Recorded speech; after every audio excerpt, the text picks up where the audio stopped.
Hi అండి, అందరికీ నమస్తే. నేను మీ గీత. మై మిస్టీరియస్ బాస్ పార్ట్ 54 స్టోరీలోకి వెళ్ళిపోదాం. జాన్వి, నేనేదో అడిగాను కదా? సిద్ధార్థ్ మళ్ళీ ఒకసారి అడిగాడు. చెప్పాలా వద్దా అనే ఆలోచనలో ఉన్న జాన్వి అతని మాటలు ఈ లోకంలోకి వచ్చింది. "ఉమ్, తెలియదు" అని జాన్వి మెల్లగా చెప్పింది. ఓకే, ఏదైనా ప్రాబ్లం ఉంటే నువ్వు ఎలాంటి సంకోచం లేకుండా చెప్పు అని అతను అన్నాడు. ఆమె కాస్త ఆశ్చర్యంగా అతని వైపుకు చూసింది. ఇతను ఇంతగా నా గురించి ఎందుకు పట్టించుకుంటున్నాడు?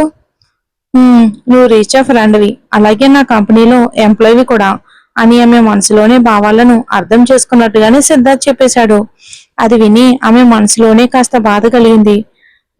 కేవలం పని వరకే పట్టించుకుంటాడు, ఇతనికి నా మీద ఎలాంటి భావాలు లేవా అని ఆమె మనసులోనే నిట్టూర్చింది. ఓకే, థ్యాంక్ యూ, నేను వెళ్తాను, మీరు కూడా పడుకోండి, గుడ్ నైట్ అని ఆమె బలవంతంగా నవ్వుతూ చెప్పింది. అతను ఏమీ మాట్లాడలేదు. దాంతో ఆమె లేచి తన గదిలోకి వెళ్ళిపోయింది. ఆమె వెళ్ళిపోయిన తర్వాత సిద్ధార్థ్ ఒక లోతైన శ్వాస తీసుకుని వదిలాడు. అతని మనసులోని ఆలోచనలు తుఫాన్లా చెలరేగుతున్నాయి. అతనికి ఆమె అంటే ఇష్టం ఉంది, కానీ ఆమెను కేవలం గర్ల్ ఫ్రెండ్ గా చూసుకోవాలనే ఆలోచన అతని మనసుకు నచ్చడం లేదు. ఇక పెళ్లి గురించి ఆలోచించడం అయితే అతను ఎప్పటికీ చేయలేనని అనిపిస్తుంది. తన పరిస్థితికి తానే బలహీనుడుగా మారిపోయాడు. ఎంతో ఇష్టమైన విషయం దగ్గరలో ఉన్నా దాన్ని పొందలేని సమయంలోనే మనసులో కలిగే ఆరాటం ఎలా ఉంటుందో అతను మొదటిసారి ఫీల్ అవుతున్నాడు. అతను కబోర్డ్ పెట్టిన బాటిల్స్ లను మళ్ళీ బయటకు తీశాడు. తర్వాత దానికోసం డ్రింక్ అంతా కూడా సిద్ధం చేసుకున్నాడు. ఇక మరోవైపు జాన్వి మంచంపై పడుకుంది. కళ్ళను మూసుకుంది, కానీ ఎంత ప్రయత్నించినా నిద్ర మాత్రం రావట్లేదు. జీవితంలోని సమస్యలు అంతం కావట్లేదు. దానికి తోడు సిద్ధార్థ్ గురించి ఆమె మనసులో ఒక కొత్త ఫీలింగ్ పుట్టుకొచ్చింది. అతన్ని వీలైనంత త్వరగా బాగు చేయాలి. అతని భవిష్యత్తుకు మనమే ఒక మార్గం చూపించాలి. ఎందుకంటే నిన్న జరిగిన సంఘటన తర్వాత ఆమె తన సొంత జీవితంపైనే అనుమానం కలిగింది. నిన్న సిద్ధార్థ్ లేకపోయి ఉంటే బహుశా తనతో ఏదైనా ఘోరం చేసి తనను చంపేసి ఉండేవారు. అలా జరిగి ఉండుంటే అభి పరిస్థితి ఏంటి? టెన్షన్తో ఆమె రాత్రంతా అటూ ఇటూ తిరుగుతూ గడిపింది. కానీ దీనికి మాత్రం ఎలాంటి పరిష్కారం కనిపించలేదు. చివరికి ఉదయం లేచి తన పనులన్నీ ముగించుకుంది. అంతలోనే జస్ట్ అప్పుడే తన ఫోన్ మోగింది. ఫోన్ చూసేసరికి సిద్ధార్థ్ నుంచి మెసేజ్ వచ్చింది. We will go together. Okay sir అని ఆమె రిప్లై ఇచ్చి చేతిలో పర్స్ పట్టుకుని బయటకు వచ్చింది. అంతలో ఎదురుగా కమల పని మనిషి ఆమె దగ్గరకు రావటం కనిపించింది. మేడం, సార్ మిమ్మల్ని పిలుస్తున్నారు అని ఆమె జాన్వి ముందు నిలబడి చెప్పింది. అవునా, నేను కిందకు వస్తాను అని జాన్వి చెప్పింది. సార్ అంటే సిద్ధార్థ్ అనుకుంది. కిందకు ఎక్కడా మేడం? ఇదే ఫ్లోర్ లో ఆ వైపు వాళ్ళ గది ఉంది, రండి నేను చూపిస్తాను అని కమల చెప్పడంతో జాన్వి కాస్త అయోమయానికి గురయింది. సిద్ధార్థ్ సార్ కింద ఉన్నారు కదా అని జాన్వి అడిగింది. ఆ సార్ కాదు, పెద్ద సార్ పిలిచారు అని కమల చెప్పడంతో జాన్వి ఒక్కసారిగా షాక్ అయ్యింది. ఏంటి ఆయన? ఎందుకు అని ఆమె భయంగా అడిగింది. ఎందుకంటే ఇప్పటి వరకు ఆమె సిద్ధార్థ నాన్నగారితో ఎప్పుడూ మాట్లాడలేదు. అది వాళ్ళకే తెలుసు. మీరు త్వరగా రండి మేడం, వాళ్ళు ఎదురు చూడటానికి అసలు ఇష్టం ఉండదు, రండి మేడం అని కమల చెప్పింది. ఇతను కూడా సిద్ధార్థ్ సార్లాగే కఠినంగా ఉంటారా అని జాన్వి భయంతో అనుకుంది. తర్వాత ఆమె కమల వెనకాలే భయంగా నడిచింది. ఇదిగో వాళ్ళ గది ఇదే, మీరు వెళ్ళండి మేడం అని చెప్పి కమల అక్కడి నుండి వెళ్ళిపోయింది. జాన్వి ఒకసారి భయంగా గది వైపుకు చూసింది. తర్వాత ఒక లోతైన శ్వాస తీసుకుని లోపలికి వెళ్ళింది. గదిలో బాల్కనీలో సిద్ధార్థ తండ్రి కుర్చీలో కూర్చుని పేపర్ చదువుతున్నారు. ఆయన ఒక చేతితో కాఫీ కప్ ఉంది, ఒక చేతిలో. హాయ్ సార్ అని జాన్వి ఆయన ముందుకు వెళ్లి నిలబడింది. ఆయన పేపర్ను కిందకి దించి కళ్ళద్దాల పైభాగం నుంచి జాన్వి వైపుకు చూశారు. ఆమె ఎలాగోలా ఆయన చూపులను ఎదుర్కొంటూ చిన్నగా నవ్వింది. జాన్వి రైట్ అని సిద్ధార్థ డాడీ అడిగారు. ఎస్ సార్ అని జాన్వి చెప్పింది. సిట్ అని డాడీ ఎదురుగా ఉన్న కుర్చీ వైపుకు చూపిస్తూ అన్నారు. జాన్వి ఆయన చెప్పినట్టుగానే ఆయన ఎదురుగా కూర్చుంది. జాన్వి, నీతో కొంచెం పర్సనల్ గా మాట్లాడాలి అని సిద్ధార్థ్ వాళ్ళ డాడీ సరిగ్గా కూర్చుంటూ అన్నారు. ఆయన నోటి నుంచి పర్సనల్ అనే మాట వినగానే జాన్వి మరింత భయపడింది. ఈ తండ్రి కొడుకులు నాతో ఇంత పర్సనల్ గా ఎందుకు మాట్లాడుతున్నారు? అది కూడా ఎప్పుడు వ్యక్తిగత విషయాల్ని అడుగుతుంటారు. ఇప్పుడు ఈయన కూడా అని జాన్వి నిశ్శబ్దంగా ఆయన వైపుకు చూస్తూ ఉంది. ఆయన టేబుల్లో నుంచి ఒక ఫోటో తీసి జాన్వి ముందు పెట్టారు. జాన్వి ఆ ఫోటోని జాగ్రత్తగా చూసింది. అందులో ఒక వృద్ధుడు, ఇక సిద్ధార్థ్, అలాగే సిద్ధార్థ్ డాడీ ఉన్నారు. ఈయన నా తండ్రి అని ఫోటోలో ఉన్న వృద్ధుణ్ణి చూపిస్తూ సిద్ధార్థ్ వాళ్ళ నాన్నగారు అన్నారు. జాన్వి చిన్నగా నవ్వుతూ స్పందించింది. కానీ ఆయన ఇవన్నీ తనకి ఎందుకు చెప్తున్నారో మాత్రం ఆమెకేమీ అర్థం కావట్లేదు. సందేహంగా ఉంది. తండ్రి అంటే ఏంటో మీకు తెలుసా అని సిద్ధార్థ నాన్నగారు ఆమె కళ్ళల్లోకి చూస్తూ అడిగారు.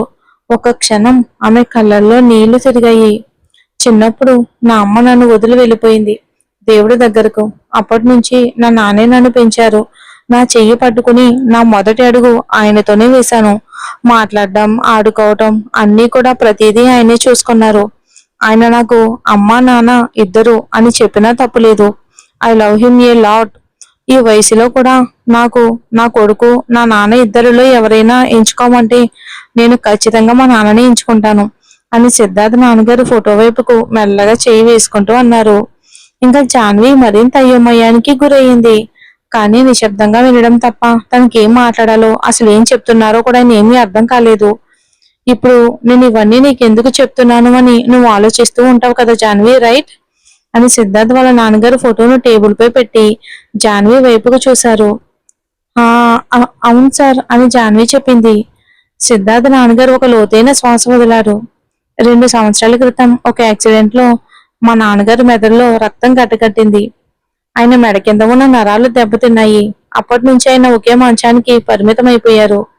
ఇక అందరితో మాట్లాడతారు, కానీ మెడ పైభాగం తప్ప మిగతా శరీరంలోని ఏ అవయవాన్ని కదపలేదు ఆయన అని సిద్ధార్థ డాడీ చెప్తూ కళ్ళను తుడుచుకున్నారు. జాన్వి కూడా కాస్త భావోద్వేగానికి గురయింది.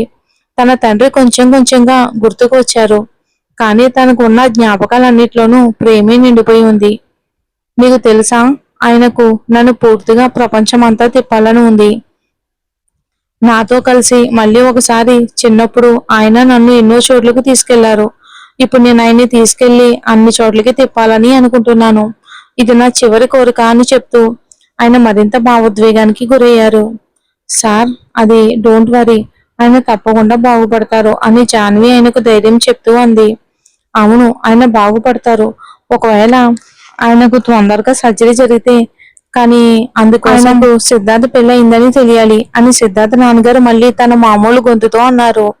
అప్పటికే ఆయన తనను తను సర్దుకున్నారు. కానీ ఆయన మాటలు విన్న జాన్వి అయోమయానికి గురైంది. కన్ఫ్యూజన్ అయ్యావా అని సిద్ధార్థ నాన్నగారు కనుబొమ్మలు పైకెత్తి అడిగారు. అవును అని జాన్వి చెప్పింది. సిద్ధార్థ్కు పెళ్లి చేసుకోవాలని లేదు అని సిద్ధార్థ నాన్నగారు చెప్పడంతో జాన్వి ఒక్కసారిగా షాక్ అయింది. ఆమె గుండెల్లో ఏదో తెలియని నొప్పి కలిగింది. అంటే అని జాన్వి అడిగింది. అతనికి పెళ్లి చేసుకోవాలని లేదు. అతని జీవితంలో కొన్ని సంఘటనలు జరిగాయి. వాటి వల్ల ప్రేమ, పెళ్లి అనే విషయాలపై అతనికి నమ్మకం పోయింది. ఇక నా నాన్నకు అతనిపై ఉన్న ప్రేమ అంతా ఇంత కాదు. అందుకే సిద్ధార్థ పెళ్లి చేసుకునే వరకు ఆయన సర్జరీ చేయించుకోనని అంటున్నారు అని సిద్ధార్థ నాన్నగారు బాధతో చెప్పారు. జాన్వి ముఖంలో ఇప్పుడు కలగలిసిన భావాలు కనిపించాయి. ఒకవైపు సిద్ధార్థ పెళ్లి చేసుకోవడం అని విని ఆమెకు బాధగా అనిపించింది. మరోవైపు అతని నాన్నగారు ఇవన్నీ తనకి ఎందుకు చెప్తున్నారో అర్థం కాక అయోమయంలో పడిపోయింది. మీరు ఇవన్నీ నాకు ఎందుకు చెప్తున్నారు అని చివరికి జాన్వి అడిగింది. ఎందుకంటే ఇప్పుడు నాకు నా తండ్రిని కాపాడుకోవాలి. రాబోయే 2 నెలల్లో ఆయనకి సర్జరీ జరగకపోతే ఆయన అని చెప్తూ సిద్ధార్థ్ వాళ్ళ నాన్నగారు ఆగిపోయారు. జాన్వి ఇంకా అయోమయంలోనే ఉంది. నాకు కావాల్సింది ఒకటే, ఆయన సర్జరీకి ఒప్పుకోవాలి. అందుకోసం ఆయన సిద్ధార్థ్ భార్యను కలవాలి. నువ్వు ఆయనను సిద్ధార్థ్ భార్యగా కలిసి మాట్లాడగలవా అని ఒక్కసారిగా అడిగారు. ఆ మాటలు విన్న జాన్వి ఆశ్చర్యంతో కళ్ళు పెద్దవి చేసి ఆయన వైపుకు చూసింది. నేను అని జాన్వి ఆశ్చర్యంగా అడిగింది. అవును, నువ్వే. సిద్ధార్థ్ నీకు బాగా తెలుసు. అలాగే ఇక్కడే ఉండడానికి కూడా అవకాశం ఉంది. నా డాడీకి నేను సిద్ధార్థ భార్యగా పరిచయం చేస్తాను. ఆయన ఈ విషయాన్ని అంత తొందరగా నమ్మరు. నా డాడీ గురించి నాకు బాగా తెలుసు. ఆయన తప్పకుండా కొన్ని రోజులు ఇంట్లో ఉండమని అడుగుతారు. కానీ నువ్వు ఇప్పటికే ఇక్కడే ఉంటున్నావు కాబట్టి వారికి నువ్వే సిద్ధార్థ్ భార్య అని చెప్పాలి. అవసరం వచ్చినప్పుడు సిద్ధార్థ్తో కలిసి ఆయనను కలవాలి అని సిద్ధార్థ్ నాన్నగారు చెప్పడం ఆపారు. కానీ జాన్వి మాత్రం ఇంకా షాక్ నుంచి బయటికి రాలేదు. చూడు, ఇదంతా నేను నిన్ను ఉచితంగా చేయమని అడగడం లేదు. నీ జీవితంలో చాలా సమస్యలు ఉన్నాయని నాకు తెలుసు. నీ తమ్ముడు, నీ శత్రువులు అన్నీ నాకు తెలుసు. ఈ ప్రాబ్లమ్స్ నుంచి బయటపడడానికి నేను తప్పకుండా నీకు హెల్ప్ చేస్తాను అని సిద్ధార్థ డాడీ అన్నారు. ఇప్పుడు మాత్రం జాహ్నవి ఆలోచనలో పడింది. ఆమె జీవితంలో నిజంగానే ఎన్నో ప్రాబ్లమ్స్ ఉన్నాయి. ముఖ్యంగా అభి భవిష్యత్తుకు ఒక మార్గం చూపించడం ఇప్పుడు ఆమెకు అన్నిటికంటే ముఖ్యమైన విషయం. దానికోసం ఆమె ఏదైనా చేయడానికి రెడీగా ఉంది. ఆమె మనసులో అంగీకారం నిరాకరణ మధ్య పోరాటం మొదలైంది. చెప్పు, నువ్వు రెడీగా ఉన్నావా అని సిద్ధార్థ వాళ్ళ నాన్నగారు అడిగారు. కానీ సిద్ధార్థ్ సార్ అని చివరికి ఆమె అడిగింది. అతని గురించి నువ్వు ఆలోచించుకో, అతన్ని నేను ఒప్పిస్తాను అని సిద్ధార్థ నాన్నగారు అన్నారు. జాన్వి మనసులో ఇంకా ఎన్నో ఆలోచనలు తిరుగుతున్నాయి. ఒక మనసు ఒప్పుకుంటుంటే మరో మనసు వద్దని చెప్తుంది. నీ తమ్ముడు ట్రీట్మెంట్ కి నేను చూసుకుంటాను, అతన్ని వీలైనంత తొందరగా బాగు చేస్తాను, ఐ ప్రామిస్ అని సిద్ధార్థ నాన్నగారు ఆమె కళ్ళలోకి చూస్తూ చెప్పారు. ఆ మాటలు విన్న జాన్వికి ఒక ఆశ కనిపించింది. ఓకే సార్ అని జాన్వి ఇప్పుడు ఆలోచించడం కూడా ఆపేసింది. ఎలాగైనా అవి దగ్గరకు రాగానే తన ఆలోచనలన్నీ ఆగిపోతున్నాయి. మరి తమ్ముడు కదా, ఫైన్, ఈరోజు సాయంత్రం త్వరగా రా, మనం హాస్పిటల్కి వెళ్దాం అని సిద్ధార్థ నాన్నగారు అన్నారు. ఆమె తలూపి అక్కడి నుండి బయటకు వచ్చింది. ఇక ఆలోచిస్తూ ఆమె కారిడార్ దాటి మెట్ల వైపుకు నడిచింది. కానీ అదే సమయంలో ఎవరో ఆమె చేతిని పట్టుకుని ఒకసారిగా లాగారు. ఆమెను గోడ కానించి ఆపేశారు. హా అని మెల్లగా ఆమె అరిచింది. ఎదురుగా చూసేసరికి సిద్ధార్థ కోపంగా ఆమె వైపుకు చూస్తున్నాడు. అతను ఒక చేతిలో ఇంకా ఆమె చెయ్యి ఉంది, మరో చెయ్యి ఆమె పక్కనున్న గోడపై ఉంది. ఆమె కాస్త భయంతో అయోమయంగా అతని వైపుకు చూసింది. జాన్వి, హౌ డేర్ యూ అని సిద్ధార్థ కోపంగా ఆమె కళ్ళలోకి చూస్తూ అడిగాడు. దాంతో జాన్వి మరింత భయపడిపోయింది. అయినా ఈయన డాడీ నాతో మాట్లాడిన విషయం ఇతను విన్నాడా అని జాన్వి అనుకుంది. ఆమె ఒక్కసారి గొంతు సవరించుకుని తల ఉంచుకుంది. సిద్ధార్థ్ తన చెయ్యి పైకి తీసి ఆమె గెడ్డాన్ని పట్టుకుని పైకి లేపాడు. జాన్వి, లుక్ ఎట్ మీ అని సిద్ధార్థ్ ఆమె గెడ్డాన్ని పైకి ఎత్తుతూ అన్నాడు. ఆమె అతని కళ్ళలోకి చూసింది. ఒక్క క్షణం అతని చూపులోనే ఆగిపోయింది. అది నేను మీ అని జాన్వి నోట మాటలు రావట్లేదు. హాఫ్ అన్ అవర్, పూర్తిగా అరగంట నుంచి నేను నీ కోసం ఎదురు చూస్తున్నాను. నా టైం విలువ ఎంతో తెలుసా నీకు అని సిద్ధార్థ్ అడిగాడు. అతని మాటలకు జాన్వి అయోమయంగా ఆలోచనలో పడిపోయింది. ఇతను ఇంకేదో విషయం గురించి మాట్లాడుతున్నాడా?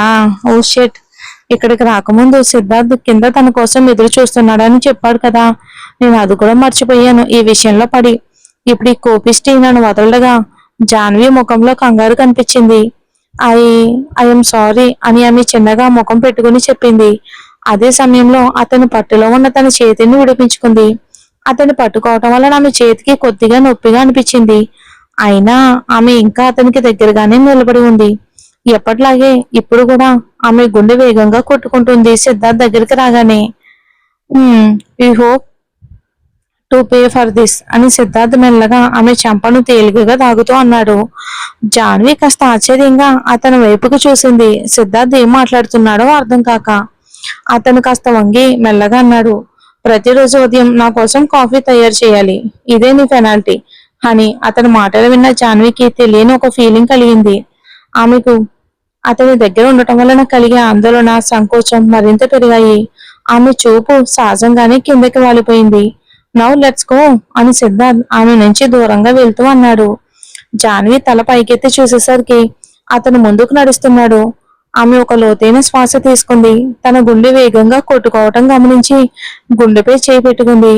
అయ్యో, ఈ మనసులో కలిగే వింత అనుభూతులేంటో నన్ను ఎలా ఎందుకు ఇబ్బంది పెడుతున్నాయో అర్థం కావట్లేదు. సిద్ధార్థ్ సార్ కనిపిస్తే ఇవన్నీ ఎందుకు మొదలవుతున్నాయి అని ఆమె మనసులోనే అనుకుంది. ఇక ఇలా నన్ను ఇబ్బంది పెట్టకండి, లేకపోతే నేను పూర్తిగా గందరగోళంలో పడిపోతాను అని తనలో తానే అనుకుంటూ జాన్వి కళ్ళను మూసుకుని మళ్ళీ తెరిచింది. మరి చూద్దామండి ఏం జరుగుతుందో. నిన్నే వచ్చానండి తిరుపతి నుంచి.